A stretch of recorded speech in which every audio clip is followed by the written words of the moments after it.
to be a ballot tip? Joe. Joe. Joe Jellick has been nominated as ballot teller. Any other nominations? Seeing none, you collect the ballots. It's not that hard. All in favor, please raise your hand for Joe. Anyone opposed? No one is opposed. Everyone is in favor. There you go. Now we have a presentation by the administration. Can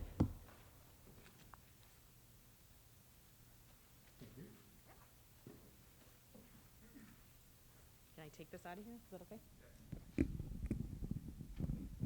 There we go. Testing. All right. I get to present with my mask on even. All right. Well, welcome, Sue and Clarence and other members of the school district. Make yourself comfortable. I'm only going to talk for an hour or two, and then we'll move on with the agenda. No, I'm joking. Okay. We always like to throw in some information about what we're proud of related to our school district when we have the annual meeting. That way, if we have a huge number of people show up, we can share with them all the great things that we do here in Lodi. So let's see if I can get my clicker to work.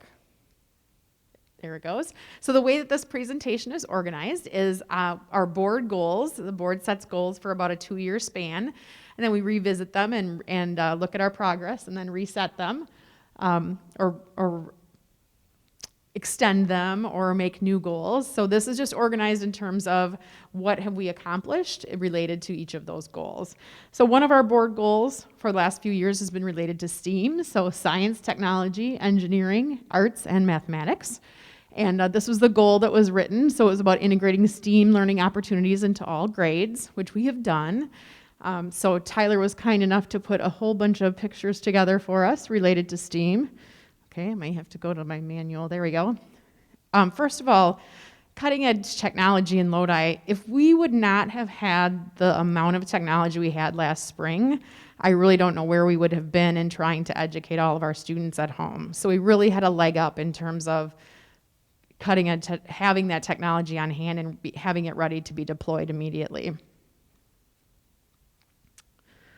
Okay, that's good. Some examples, students and staff, just all the different devices that we have and that are well equipped, desktops, laptops, iPads, document cameras we added to the primary and elementary school this year, interactive displays, webcams. I just feel like when I look at what other resources, even larger districts than us have, that we have a huge edge in terms of innovation and having cutting edge technology. I'm just going to stand really close. There we go. Primary school, this is really exciting. If you ever get a chance to go into one of the elementary schools or middle school or high school and observe what they're doing in their STEAM lessons and STEAM classes, just to see how energized and excited the kids are. There's so many cool activities. So this just lists some of them: robotics, coding. I just think back to, I wish this stuff existed when I was in elementary school, because it could have totally changed my path in terms of what I was interested in. So super exciting. Okay, I'm going to manual. Here we go. Elementary activities, some of the same things. Middle school STEAM, same thing, coding and computers at the middle school level, when often that would be something you may not learn until college. So just really starting to innovate and share exciting new ways to learn throughout the district. And you've seen our Discovery Center here at the high school, and we know that there were one of very few in the Midwest. I don't know if there are any others in the Midwest at this point still, no. So great opportunities for our kids. And the Fab Lab, which is even a little bit newer than the Discovery Center, and some of the things that we've added: a 3D design and printing, a CNC plasma cutter and router, variety of different CAD offerings, so even more cutting edge technology that we can use at the high school level, preparing kids to go into fields related to STEAM. Second board goal is related to literacy, primarily writing, and our goal was to create a writing assessment that we could use across the district, obviously different at different grades. And obviously we got cut a little bit short last year, so we had some assessments that we were piloting last year and didn't quite finish that, but that was one of our primary goals, is to focus on writing across the district, because we saw some deficits in that area. For 4K5, they've really done a full implementation of units of study in writing. It's a program that comes out of the Teachers College at Columbia University. We've done training for 2 years in a row with teams of teachers. We had about 6 teachers trained the first year and another 6 this year. Of course, it was virtual this year, so a little bit different than being in New York City and being trained by the experts, but still really, really valuable. I was surprised at how engaging it was despite the virtual environment. So really a full implementation at the elementary level of units of study writing. And we've really seen a lot of growth, although we don't necessarily have our state test scores from last year to prove that, but just teachers across the board. And I know in terms of me, when I read students' IEPs and their special education teachers and regular education teachers talk about their writing, I've never in a year read as many, how much progress kids are making specifically in writing since from last year throughout every IEP in the district. So that was really exciting too, that even our learners that struggle are making huge gains in writing. So we'll be excited to see some more empirical data as we move forward in writing. 612 also focusing on moving towards a reading and writing workshop model, which is similar to the units of study format. High school department teams are focusing on writing standards, creating benchmark assessments, and analyzing student work to plan for instruction. So we're looking at how can we build on what we're doing at the primary and elementary to move it into the middle school and high school as well, to see those same gains in writing. Family support. This was a goal that we also wrote related to having more support for our families in the regard for having a social worker, which we of course have a social worker and have for a couple of years now, which has been a huge support to our district and to our families across the board. But we've also focused on social emotional learning as it relates to family support as well, because we know social emotional learning and mental health kind of go hand in hand. So you've heard me talk a little bit about our school mental health grant. We're coming into our 3rd year of having funding for our school mental health grant. Excuse me. And we've done a lot of different trainings for communities and the teachers, as well as starting some universal screening for our students. So looking at which students have risk factors, which students need to improve specific areas of social skills, which students are struggling with behaviors, and how can we intervene and provide some teaching in those areas.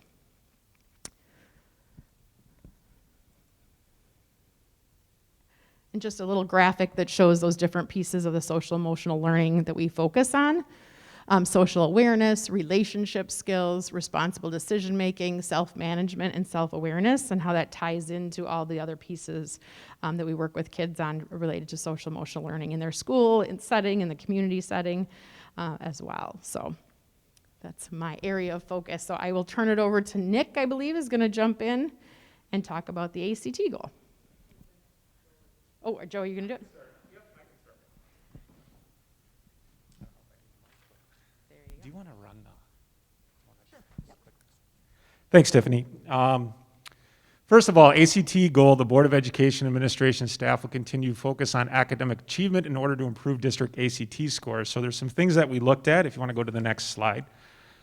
First of all, for 2018-2019, as far as our ACT scores are concerned, the ACT scores for 2019 are not out yet as far as being able to compare them to other districts and areas around the state, including CESA 5. Our state composite average right now is 19.6 for 2018 and 2019. For Lodi, our composite average was a 21.3, so we were higher than the state average. That was one of our goals. Capital North and South Conference, 3rd highest composite out of 12 schools. Our goal was to be in the top 2, so we're a little off there for 18 and 19, but very close compared to 12 other schools. And CESA 5, we were ranked number 1 in composite out of 35 high schools. So CESA 5 is basically north of us, except for Sauk Prairie and Columbus, a little bit south of us. So out of 35 schools, our composite score ranked number 1. So we're really proud of that. And then in our geographic area, which includes schools like Waunakee, Middleton, Sauk Prairie, Baraboo, Portage, and a few others, we ranked number 3. And we, as far as our goal is concerned, we wanted to rank number 3 or higher. So we met that goal as well.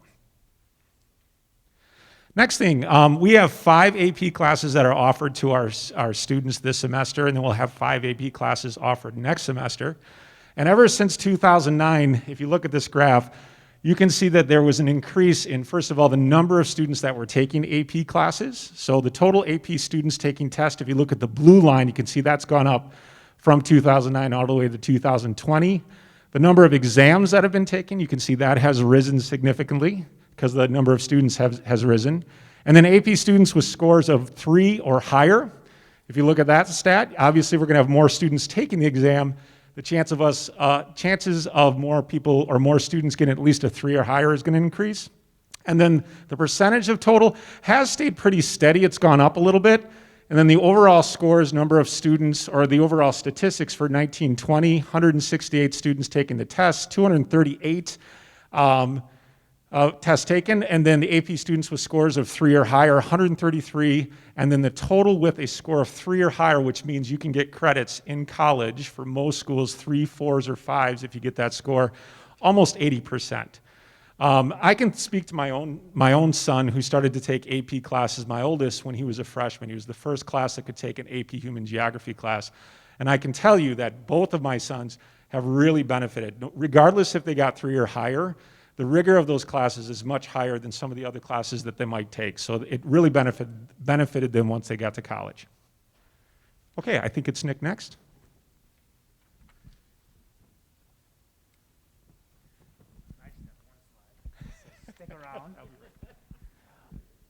So this slide speaks a little bit to a project that the educators and the administrators in the school district of Lodi were working on last school year, where they wanted to put out for our public, our families, our students, and really for educators to work around as well, documents that highlighted learning targets for various grade levels and courses throughout our entire system. So if you go to our district webpage right now, on our district webpage, each school has a subsection of our district webpage, and under that, there's an academics tab, and you can find all of these learning target charts on our district webpage. And so as a family, you know, and I have a few students a few of my own children who are in school right now, and I'm always wondering, as they progress to that next course or that next grade level, what are those essential components, those essential things that our educators want them to know and be able to do as a result of taking that course. And so we're really trying to take that and highlight that for our families through these documents. These documents are fluid. We'll continue to come back to them. We'll continue to look at them. We'll have conversations around them and update them as we continue to think about 21st century skills and the things that are relevant for our students as they come out of Lodi High School. So these are on our website. Thank you.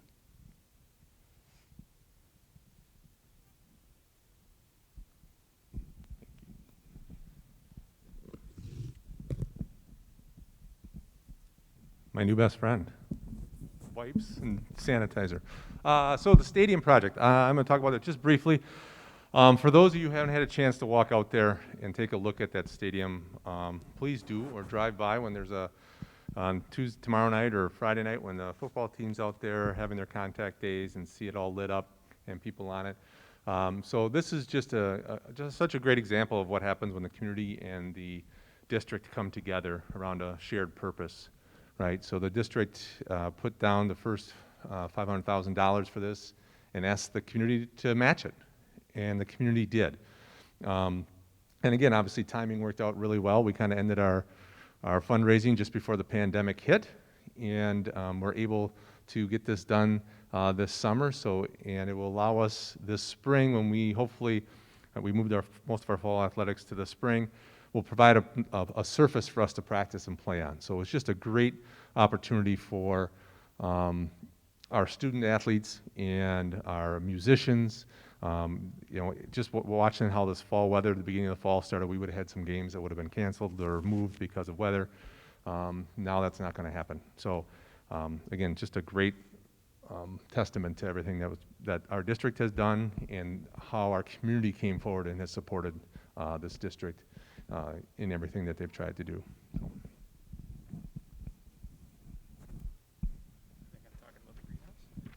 Thank you, sir. So I asked Connor Anderson, who's our FFA director, and he's our ag teacher. I didn't know a lot about the greenhouse, so probably at about 2:45 today, I said, Connor, send me a quick, paragraph and a half about the greenhouse. And he sent me about a page and a little bit more, plus pictures. Connor's very excited about the greenhouse, so I wanted to honor what he kind of put together, and I'm just going to quickly read this. The school district's brand new greenhouse was completed in the fall of 2019. Students quickly moved existing equipment, including greenhouse benches, tables, and classroom plants into the new space and reorganizing. The first students to use a greenhouse were our Little Explorers program. They grew their own little gardens of herbs on their own table. It was also utilized to teach third grade students about apples and grafting during the annual FFA Harvest Days. In spring of 2020, horticulture students learned how to care for plant needs and as well as how to set up a greenhouse plant sale. Unfortunately, the pandemic shut down in-person classes less than a week after we had received the plants for the plant sale. We sold out of annual plants in less than 2 hours during our online sale. We are planning on expanding our sale this year and keeping the online ordering system. Horticulture students also learned about how different light waves, so you see a picture up there that has lights to the right, how different light waves affect plant growth with an experiment LED grow lights. These students found that these rayon fixtures provided by ETC increase the rooting rate and rooting density of both seeds and cuttings. We are excited to continue learning with these state-of-the-art tools. The future looks bright for the Lodi Greenhouse. Plans for the future include expanding the plant sale in spring 2021, adding poinsettia sale for the horticulture class for run fall of 2021, and adding ornamental landscaping plants to our crops for the landscaping students and getting more classes involved. We also have a brand new aquaponics system that is waiting for students to set up and operate. This is a system that contains spaces for both plant and fish crops to be grown in one system. The fish waste provides nutrients for the plants, and plants filter the water for the fish. Both the plant science courses and the Wisconsin fish and aquaculture classes will be responsible for this system. So lots of great things involved with this new greenhouse. The next thing, we talked a little bit about our STEAM labs already, but we do have a Discovery Center or STEAM lab in the high school. It's been there for 3 years. There is one in the middle school that's been there for 2 years, elementary school, and right now our STEAM classes are basically on carts at the primary school.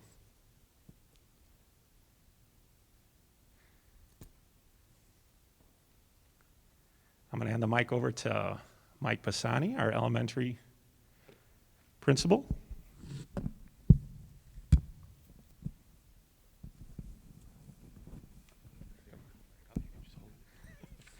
All right, so I get the opportunity to say thank you again for the remodeling that was done to our building.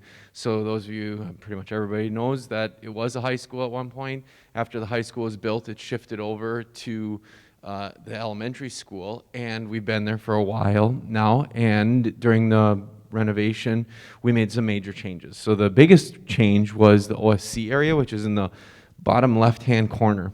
So that was a wing that had 6 classrooms, and that area was remodeled, and you can see the pillars. All of the walls from the classroom have been removed. So OSC is a project-based charter and has an open concept. So that section of the building is now open concept, and that is where 80 of our OSCers live. Other things that happened during the remodel was fresh paint, ceiling tiles as we moved across the bottom to the right. So fresh paint on the walls, new ceiling tiles, and then new energy efficient lights. And then the second probably largest remodel area was the office. So the office moved across the hall, closer to the, not closer, along the front of the building, so that we have a secure entrance and a clear sight line for when people come in. Prior to that move, people would come into the the building and kind of look around where they were supposed to go. So from a security purpose, like letting people try to figure out where the office is not anywhere near as secure as having them filter through the office. And then very recently, last spring, some of the additional funds were authorized for cabinetry in the office because there was significantly less storage in this new version of the office than the last version. And then at the top is new ceiling tile paint and lights in the lunchroom that you see. The top middle is the 2 classrooms that were science labs had new countertops put in, the science-y type countertops. So some of them were actually built up too because they were a little bit smaller. So that is what that room highlights. And then the library was, all the carpet was removed. That room in the back, if you can see, is a book room, so it doesn't go up to the top, but it's where we store what are called level readers, so each kid can read at their own level. And then a very fun fact that is visible is maybe, or it's strobing right now, so if you look quickly while it's on, there is a set of stained glass windows that were taken from the primary school and moved over to our school and are part of that book room. It's not a great picture, but you can see them along the top there. And those are the things that some of the major highlights for remodeling at our school.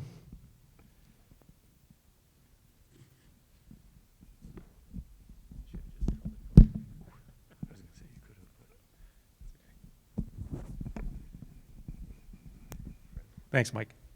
All right, at the high school, some of the upgrades. First of all, we do have new carpets in the commons area on both sides near the lockers. We also, if you go over a couple of pictures, new vinyl flooring for the chorus and band hallways that were installed. You probably have noticed next to the tennis courts, kind of between the tennis courts and the new stadium, is our new utility shed for the track and stadium, which has been really great. It's a much bigger than the shed that we had before to store things like our pole vault pit and our high jump pit, and also some of the equipment that we've gotten to use on the new stadium is stored there as well. So you can see that. We also upgraded our training room. Our training room used to be down by the locker rooms. It was a much smaller room. So this was an old classroom, and then it was actually a detention room, and it's been made into a training room. There is one more upgrade that I didn't mention, I didn't put on the slide, but we also have some gender-neutral bathrooms that have been put in, one up in the math wing, but also there's a small locker room with some lockers, toilets, and then also a shower right in between the two locker rooms. So that's been put in the last couple of years. Jason Marshall, who is our Performing Arts Center director, could not be here tonight, so I'm just going to quickly talk about this. He actually gave Vince and I a little tour yesterday about some of the upgrades. The new sound system upgrade, so it is all digital. You can see that picture on the left. If you notice the lights, the lighting is definitely improved, so we upgraded our LED house lights, and there are also new sound shells. At the high school, one of the reasons actually I really wanted to be the principal at the high school is because of all the excitement of all the extracurriculars that the kids get to participate in and the excitement it brings to our community. So in the last couple of years, these are some of the activities, these are some of the things that our student athletes have been able to accomplish, and also some of our other kids that have been involved in extracurriculars. If you look at 2018 and 19, 4 wrestlers, 14 track athletes, and a swimmer qualified for state. That was definitely a highlight. We had conference championships, we had regional championships in 2018-19, won a sectional championship, and we had one WIA scholar athlete. 2019-20, unfortunately, the year was cut off. We did not have our spring sports, as we all know. We did have some wrestlers that were able to go to state, a conference championship, 2 regional championships. And one of the things that's really impressive about our school is our mock trial team. So they've been to state for the last 14 years, and they are going to actually run mock trial virtually this year. So they'll be able to continue to do that activity. Something that I didn't put up here is our forensics team. So many of our individual students have been able to go to forensic state over the last few years. And then this is something that we're really proud of, and you can see this in the gymnasium because you can see the banners, and that is Lodi has won the WIA Sportsmanship Award 4 times with teams that have gone to state. So that is a tribute to not only the leadership from Mr. Breinig at the school, but also our students and our families when we get a chance to participate at state. The other thing I wanted to highlight about the high school is our exchange programs that many of you know about. We do have 3 exchange programs, Thailand, Germany, and our most recent exchange program is Costa Rica. And in the last 3 years, we've had a total of 69 students that have either hosted, so if a student comes from Thailand, they open up their homes to them, or they've traveled to Thailand. So 69 students have been involved in the Thailand program, 52 for the Germany program, and 62 for the Costa Rican program. Thailand and Germany has traditionally been during the school year, so for 3 weeks they're either traveling to Thailand or Germany. Costa Rica actually waits until the summer begins, so they start their trip in June. So there have been countless numbers of students that either hosted, have traveled, or they've been buddies. In other words, they're here and they get to know the students. They travel on different trips with them. So lots of students have been involved over the years. Any questions? Okay.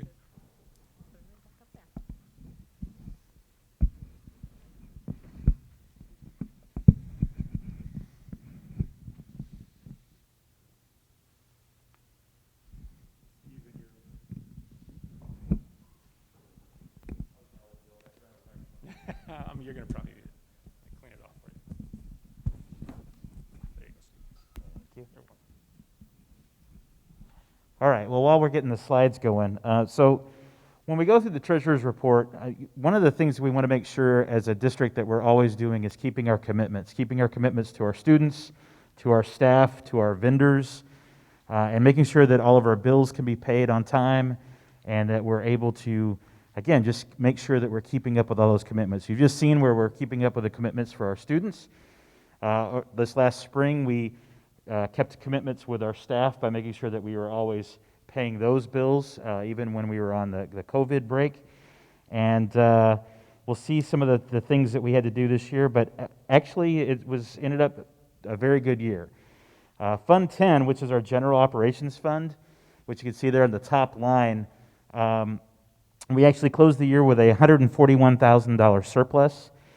This is because there were a lot of expenses that we did not have to pay. There were other areas such as transportation, substitute costs, and some of those areas that we were cut short on with last year. And then probably the big one was that we switched to a self-funded dental program, which saved us a lot of money for the district and for the staff as well. Fund 21 includes the fundraising efforts for the stadium, which is why you'll see there's a $500,000 an amount for contributions.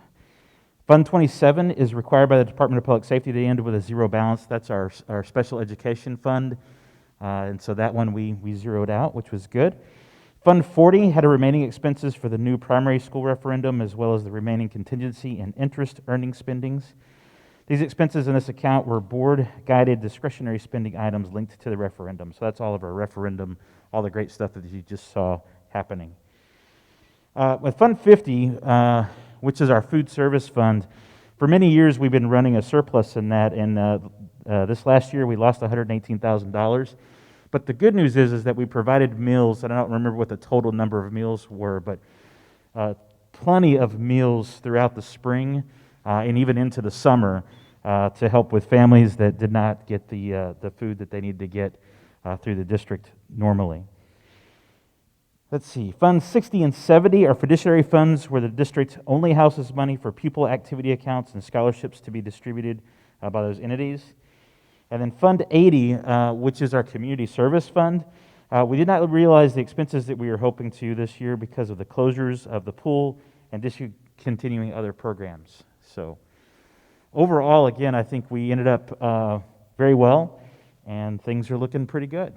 Any questions? All right, Brent.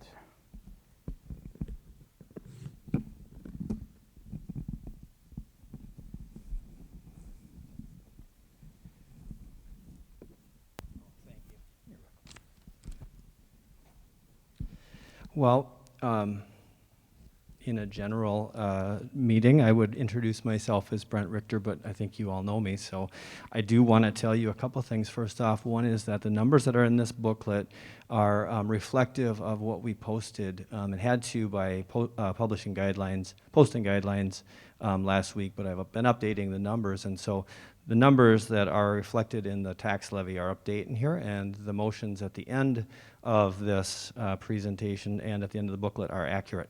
So you'll be following along with those as you work through the motions at the end of the presentation. I also want to tell you that I did put real animation into my slide, and I'm a little worried about that because there's some unplanned animation happening here. So didn't mean for that to happen, but we'll see how this goes, okay? So, and my clicker's not working very well.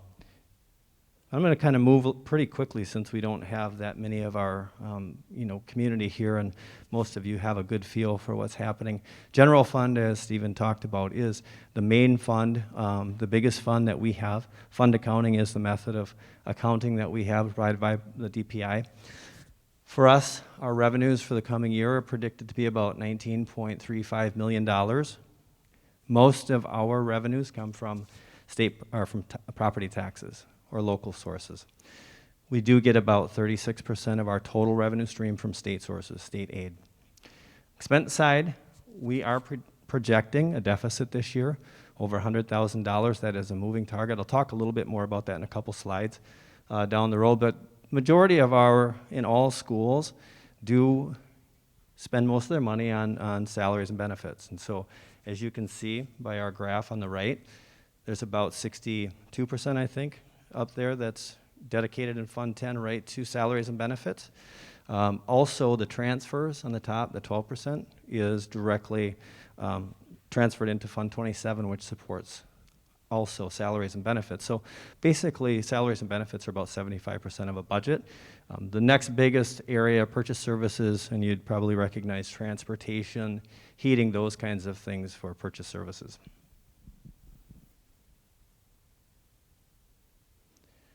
So I usually like to just be general about how we get our revenues. Schools get their revenues based on how many kids you have times a dollar amount. For us, it's about $9,800 per kiddo.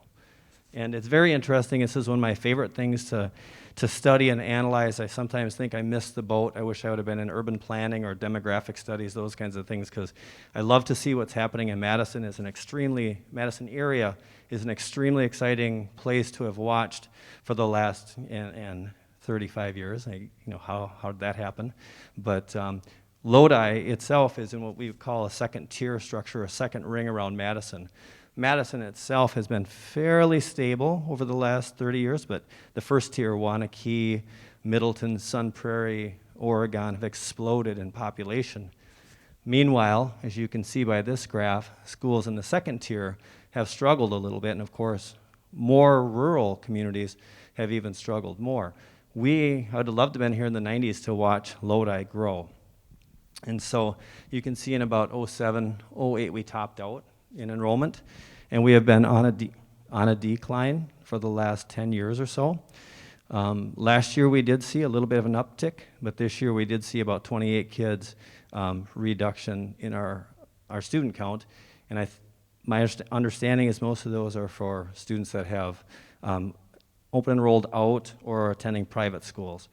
So, and we hope to get those kiddos back, but I'd like to talk a little bit more about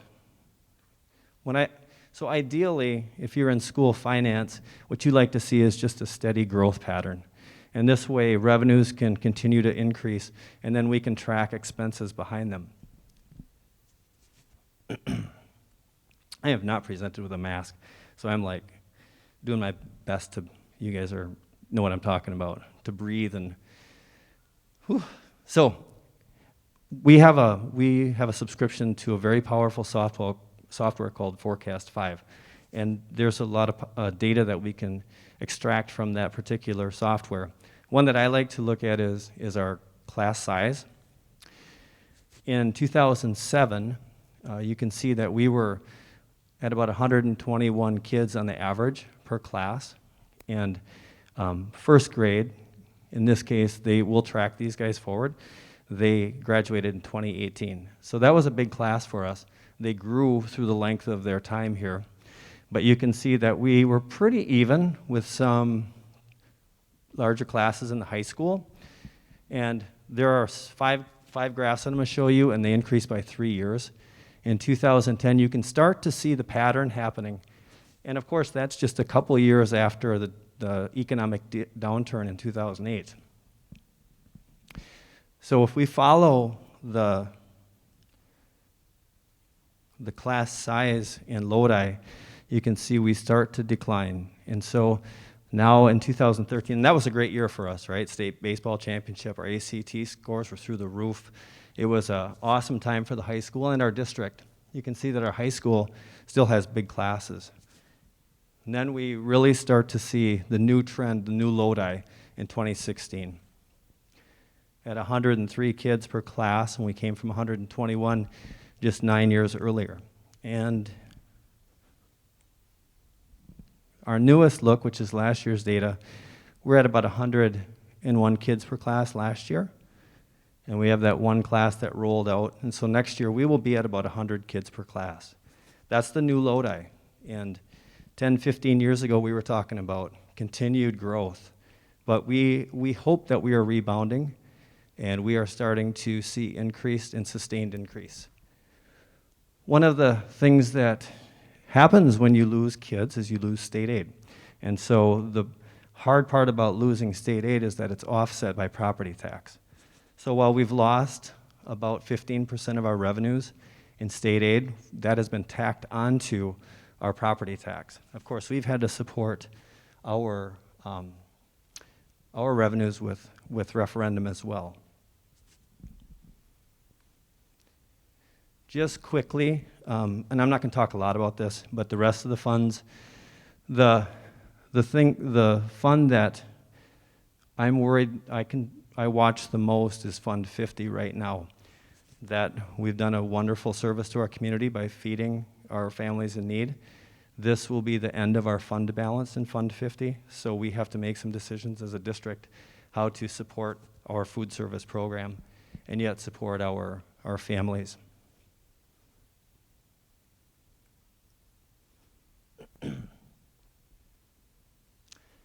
So just some budgetary considerations as we move forward, things that I'm watching pretty closely.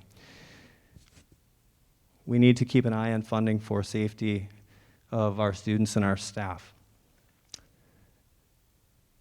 Our students attending other schools, we need to get them back because every student lost is lost revenues.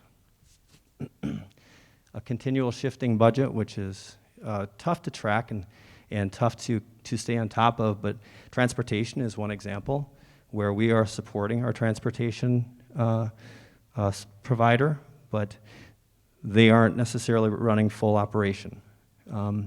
Deep cleaning and facility safety measures. Our staff that are quarantining, we have substitute shortages, and that could become a big problem for us as we bring kids in and more staff are required to be in the buildings. We need to maintain resources for education, such as technology and devices, and again, the food service, providing food for our families as we lose our fund balance in food service. And of course, the most important, the funnest thing to talk about is Mr. Carls was saying, I love talking about defeasance. So the district has had an opportunity in the last 3 years as we've paid back debt service and levied for our debt service to defease, which is basically an opportunity to over levy in debt service. And for us, we've done this 2 years in a row, and now this will be our 3rd year. So coming out of the last board meeting, our board has recommended, here's my animation, isn't it cool?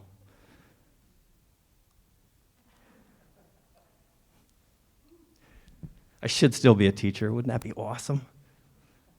I'm sure there's an opportunity, right? So we've had a 11.13 mill rate for the last 3 or 4 years. And so we have an opportunity to levy an additional $1.6 million to sustain that 11.13. And the Board of Education has said, let's do that.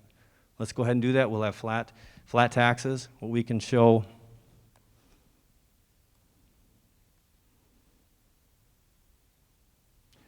and I'm going to skip right to the most important slide. Most people say, Brent, you're boring as can be. Get off the stage. Just tell me what taxes are going to be. And so this is the one that people really want to see.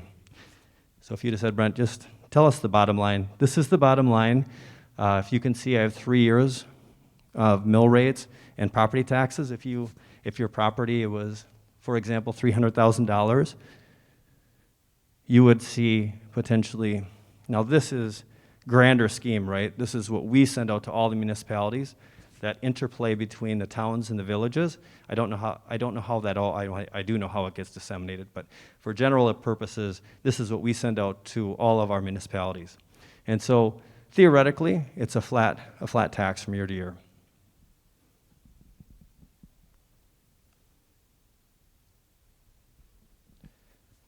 That's the hottest I've ever been. Oh. Questions? I know, exciting.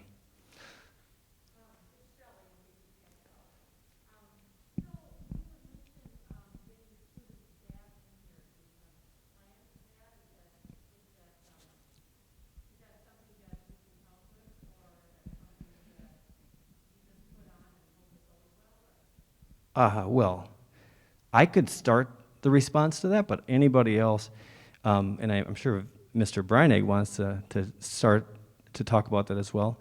I will tell you a couple of things that everything that you saw earlier is a huge marketing plan.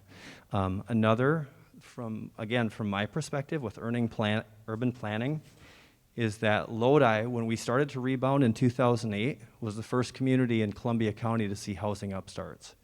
So land planning, and we have a new 55 parcel development in Dane going in the next couple of years, and Dane is always looking for opportunities to grow. In Lodi, you can see the development, where you don't see that in other communities in Columbia County like you do here. Of course you do in Wanakee.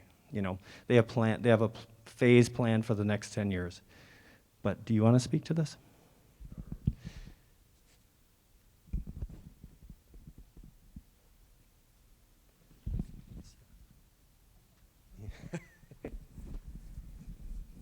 Yeah, just to echo what Brent said, I mean, really, the idea behind us trying to bring more people in is the things the districts have been doing, right? The STEAM programming that we have, the technology that we send home with kids every day, the new primary school, the new stadium, all those things help us draw students in and have families wanting to move here. And as Brent said, I mean, we've seen a lot of houses go up across here pretty quickly.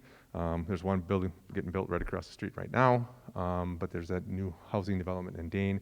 And there's a lot of interest in what's going on in Lodi for people who want a school this size, right? There's people who want schools Sun Prairie size, but there's people in Sun Prairie who are like, I want my kids to go to a school, but they want to have the opportunities that they have in Sun Prairie. And we are trying to work very hard to provide those opportunities for kids.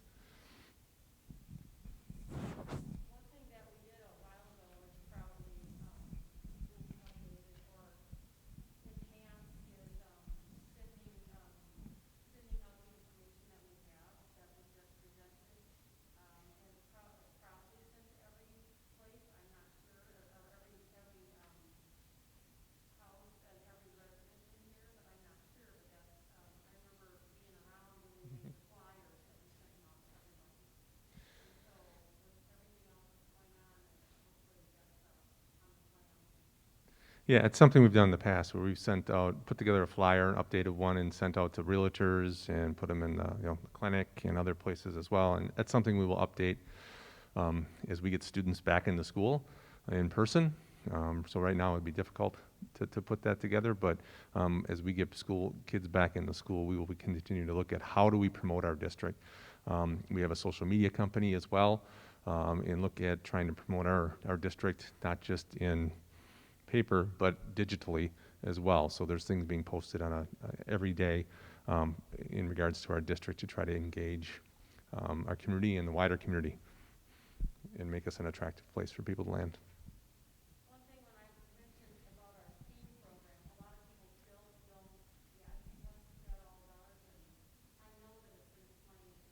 Mm-hmm.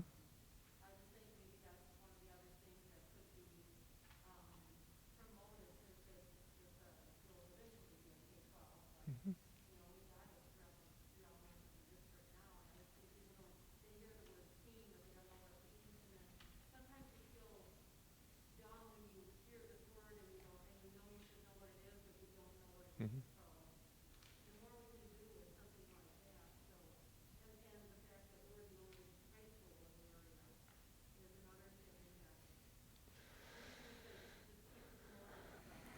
Yeah, and one of the things that we had planned to do last spring and going into this fall is with our fabrication lab is start making products that we would sell, right? You saw some of the, there was a mug there with a Lodi etching on it and some some plastic we could do, some coasters and things like that, and bigger orders. Again, teaching kids not only how to use those machines and how to fabricate, but then also having some kids on the business side, like how do you market? How do you do those things? And that also would help grow some of the interest in those programs and some of the knowledge in those programs of what those programs can actually do.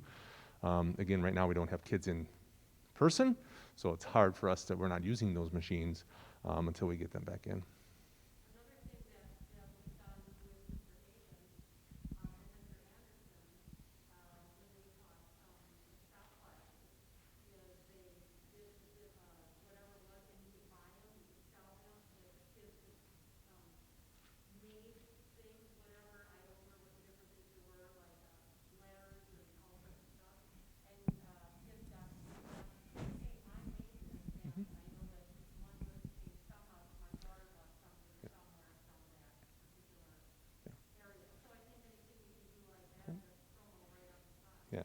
That's what I was just talking about. Like we were planning on putting together like a store and having the opportunity for kids to make things and people to purchase things that are made here in our fabrication lab. So, thanks. Any other questions? Otherwise, I'll turn it back over to the chair. Yeah, I'd be happy to.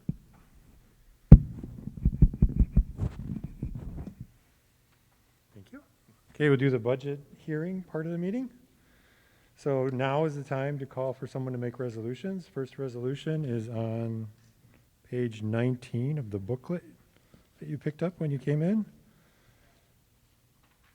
And it's up on the screen. Thank you. Resolution A, to set salaries for the school board members. Would someone like to make this motion?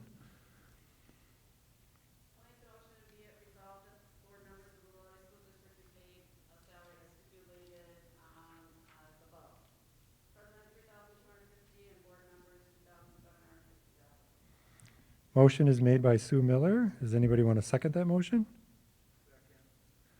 Second by Joe Prosek.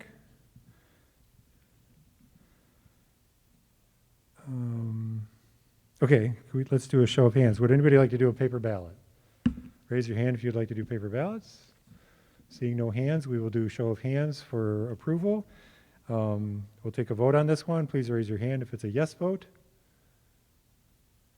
And then please raise your hand if it's a no vote. So seeing no votes, that passes fully. Do you need anything else? Do you need anything else? Okay. And then the next resolution is on the screen. Resolution B is the authorized reimbursement of board member expenses. Could I get someone to make that motion?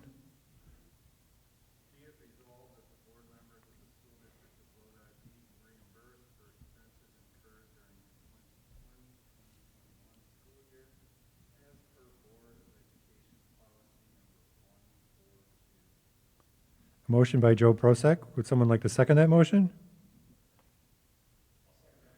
A second by Joe Jelnick. Autism kicking in. Show of hands for approval. Please raise your hand for yes. Please raise your hand for no.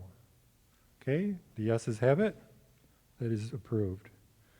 Next resolution is Resolution C, to set the date and the hour of the 2021 annual meeting, or authorize the Board of Education to set the date and hour. Wisconsin Statute, Section 120.081A.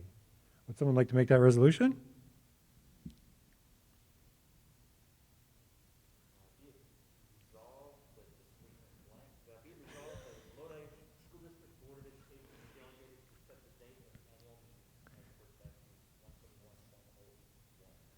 Motion by Stephen Ricks. Can I get a second? Second by Sue Miller.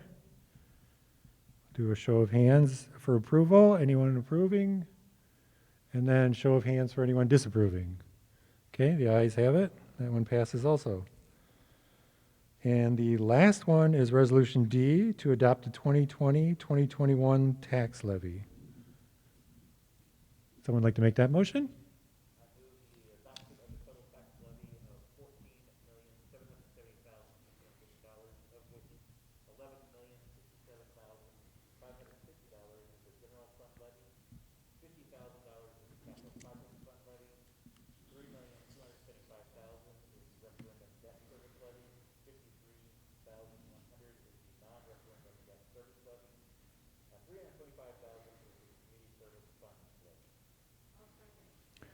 Motion by Stephen Ricks and a second by Shelley Pear. Show of hands for approval. And then a show of hands for disapproval. And that passes fully too. Okay, we have other items on our agenda, but that takes care of the annual school board meeting agenda items. So if you're here just for that, you're welcome to leave. We're going to adjourn that and go into a second meeting, or? Okay. Got it, thank you. Can I have someone to make a motion to adjourn from this meeting? A motion by Joe Prosek. Would someone second? Second by Sue Miller. Let me catch up. Show of hands to adjourn. All in favor? And then a show of hands that doesn't want to adjourn. Passes. We are now adjourned from that meeting. School board members must stay for a second meeting.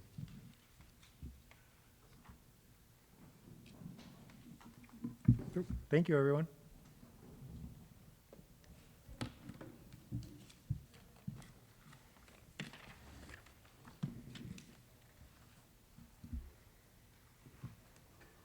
And anyone who would like to stay for this other meeting,